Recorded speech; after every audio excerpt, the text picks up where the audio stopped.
Ish uzina autotraktorëve në Tiranë do transformohet në një qendër të re të industrisë ushtarake ku do të prodhohen uniforma dhe do të montohet pajisje për mjete ushtarake të forcave të armatosura.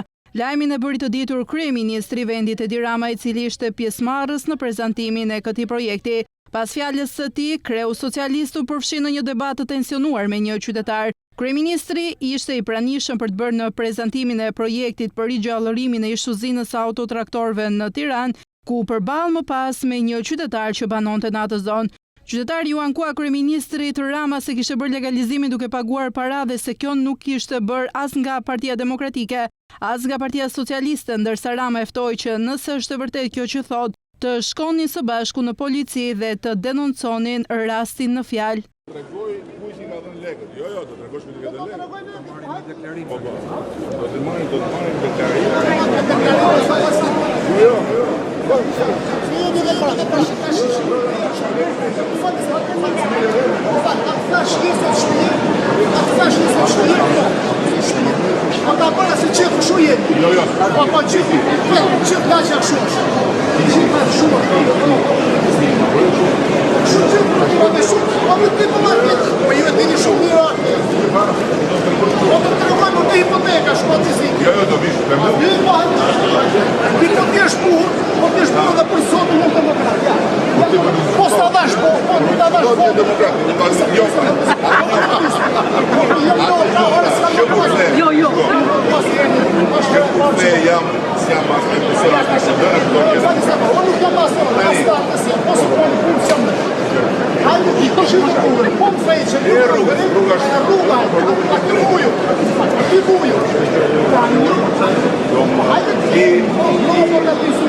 Do më tregosh kusht I kujt I ka dhënë lekët.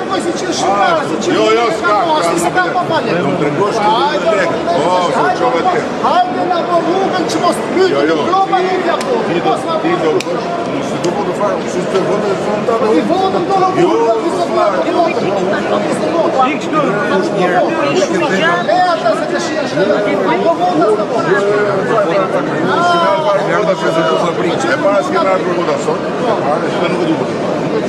Po vota ime, po se deshe ti ti uveqë. Ti qërë të duke. As në intereson farë të të. Unë do më qekje ti votën, e më diko që do të Kujtë po s'ka votu me herje të tine, po s'ka votu mas i herje. Nuk ka rësi, se jemi për votës. Nuk jemi për votës. Ti do Si gjithë tjerë, si gjithë tjerë. Për zotin po, kjo zonë është kështu gjithë. Si gjithë tjerë s'fuzionë. Po janë shumë gjana kështu për Jo. Sot ka...